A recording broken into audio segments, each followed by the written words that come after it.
Praise the lord. మనందరం కూడా మన చిన్నతనంలో స్కూల్లో సార్ రాకపోతే చాలా హ్యాపీగా ఫీల్ అయ్యే వాళ్ళం కదా. ఎందుకంటే సార్ వస్తే అనవసరమైన ఇన్స్ట్రక్షన్స్ కానీ, వర్క్ కానీ, ఎగ్జామ్ కానీ ఏదో ఒకటి అంటారని, ఈరోజు సార్ రాకపోతే బాగుంటుంది అని ఎంజాయ్ చేసేవాళ్ళు, ఆలోచించుకునే వాళ్ళు చాలా మంది ఉంటాం కదా.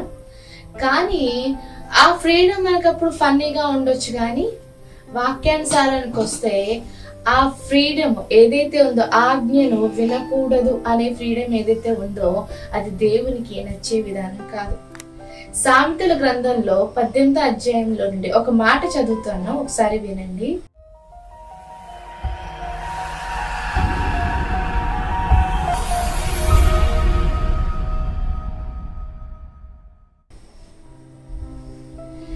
వేరుండగోరువాడు స్వేచ్ఛానుసారంగా నడుచువాడు, అట్టివాడు లెస్సైన జ్ఞానంనకు విరోధి.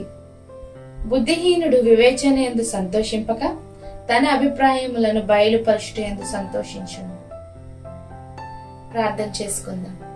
పరిశుద్ధుల గొప్పతనం నీకు స్తోత్రములు చెల్లిస్తున్నా. నీ సహాయం చేత ఇంతవరకు ఈ దినమందు బ్రతికించినందును బట్టి నీకు వందనాలు ప్రభా. నీ కనికరం మాపై ఉంచి వీక్షిస్తున్న ప్రతి వారి హృదయంలో ఈ మాట ఫలించినట్లు సహాయం చేయమని నన్ను వేడుకుంటున్నాం తండ్రి. ఆమేన్. చదవబడిన లేఖనాన్ని కనుక ఒకసారి పరిశీలన చేస్తే, వేరుగా ఉండాలి అని అనుకున్నవాడు స్వేచ్ఛానుసారంగా జీవించాలని, అంటే తనకు నచ్చినట్టుగా జీవించాలని అనుకునేవాడంట లెస్సైన జ్ఞానానికి విరోధి. మనం ఈ లోకంలో బ్రతుకుతున్నంత కాలము కూడా మన ఇష్టం వచ్చినట్టు జరిగితే చాలా హ్యాపీ ఫీల్ అవుతాం కదా. అన్ని మనకు నచ్చినట్టుగా, మనకు ఫేవరబుల్ గా, మనం ఏదనుకుంటే జరిగిపోయేటట్లుగా ఉంటే చాలా బాగుంటుంది అనిపిస్తుంది కదా. కానీ దేవుని వాక్యం దగ్గరకు వచ్చేసరికి వేరుగా స్వేచ్ఛానుసారంగా ఉండడానికి ఇష్టపడితే దేవుని జ్ఞానానికి మనం విరోధులం అయిపోతామంట. జ్ఞానం అంటే ఎవరండి? జ్ఞానం అనగా ప్రభువైన యేసుక్రీస్తు అని వాక్యం మనకు స్పష్టంగా తెలియచేస్తుంది. క్రీస్తుకు మనం విరోధులం అయిపోతామంటండి. ఎవరైతే క్రీస్తుకు సమీపంగా లేకుండా, ఆయన చిత్తాన్ని అనుసరించకుండా వారంతట వారు నివసించాలని, వారి ఇష్టం వచ్చినట్టుగా చేయాలని ఆశపడతారో వారు క్రీస్తుకు విరోధులు. యోహాను సువార్త 15వ అధ్యాయంలో చూసినట్లయితే, మీరు నాకు వేరుగా ఉండి ఏమీ చేయలేరు, మీరు నాలో నిలిచి ఉంటేనే మీరు ఫలిస్తారు అని చెప్పిన యేసయ్య మాట మనకి జ్ఞాపకం ఉంది కదా. చూడండి, ఈ లోకంలో తన ఇష్టానుసారంగా జీవిస్తూ లోకమును, జీవపుటంబమును, లోకాశలను, శరీరాశలను ప్రేమిస్తూ లోకాన్ని స్నేహించిన వాడు దేవునికి విరోధి అయిపోతాడంట.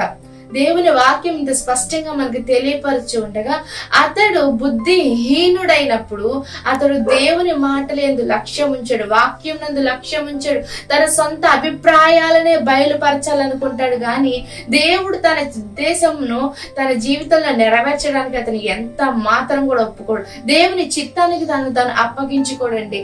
ఈ రోజు ఆ పరిస్థితులు ఎవరైనా ఉండినట్లయితే, మీ ఇష్టాన్ని బట్టి మీ జీవితానికి మీరు చేసుకున్న నష్టం ఇప్పటికీ చాలు అనేది వాక్యం సెలవిస్తుంది. ఎందుకంటే ఈ లోకంలో జీవించినంత కాలం మనకు ఏ విధమైన ప్రయోజనం ఉండదు, మన ఆత్మకు ఎటువంటి ప్రయోజనం ఉండదు. కేవలం మనల్ని మనం నష్టపరుచుకున్న వారమే అవుతాం. ఎప్పుడైతే ప్రభు యొక్క చిత్తానికి ఒప్పుకుంటామో, ప్రభు యొక్క మార్గంలో నడవడానికి ఇష్టపడతామో, ఆయన మన ప్రతి ఒక్క మార్గాన్ని, ఆయన కష్టతరమైన మార్గాలన్నిటినీ సరళం చేస్తే, ఆయన మనకు ముందుగా నడుచుకుంటూ తన చిత్తంలో మనల్ని వర్ధిల్ల చేస్తాడు. లెస్సైన జ్ఞానంకు విరోధులై లోకంలో సంచరిస్తే దేవునికి విరోధులుగా మారిపోతాం. దేవుని యొక్క మహా ఉగ్రత దినమందు కాపాడబడే లిస్ట్ లో ఉండకపోవచ్చు అటువంటి వ్యక్తులు. కాబట్టి దేవుని వాక్యానికి చెవి ఇచ్చి దేవుని మార్గాలను నడవడానికి ఇష్టపడుతూ దేవునితో సహవాసము కలిసి వేరుగా వేరొక చోట ఉండకుండా పరిశుద్ధ సంఘంలో అంటు కట్టబడి వాక్యానుసారమైన జీవితాన్ని జీవిస్తే అదే లెస్సైన జ్ఞానానికి నువ్వు స్నేహితుడిగా అవుతావు. వాక్యం సెలవిస్తున్నదండి, ఇక నేను మిమ్మల్ని దాసులని పిలవను, స్నేహితులు అని పిలుస్తాను అని చెప్తున్నారు కదా. ఆయనలో నిలిచి ఆయనలో ఫలించిన వారు ఆయనకు స్నేహితులు అవుతారు. ఆమేన్. అట్టి కృప పరిశుద్ధాత్మ దేవుడు మీకు, నాకు, మనకందరికి అనుగ్రహించి నడిపించును గాక. ఆమె ప్రార్థన చేసుకుందాం. పరిశుద్ధుడ గొప్ప తండ్రి నీకు వందనాలు చెల్లిస్తున్నాం ప్రభా. నీ సహాయమును మాకు అనుగ్రహించి నీవు మాట్లాడిన మాటకే నీకు వందనాలు. నీలో నిలిచి ఫలించి ప్రభా నీకు స్నేహితులు ఉన్నట్లు ప్రభా నీకు స్తోత్రం. నీకు వేరే మేమేమి చేయలేమని గ్రహించుకొని నాయన నీ నామమును బట్టి ప్రభ విన్న ప్రతి వారు తమను తాము మీకు అప్పగించుకునే కృపను దయచేసి నడిపించమని యేసయ్య బలమైన నామమును అడిగి వేడుకొని ప్రార్థన చేయించున్నాను తండ్రి. ఆమేన్. Praise the Lord. God bless you.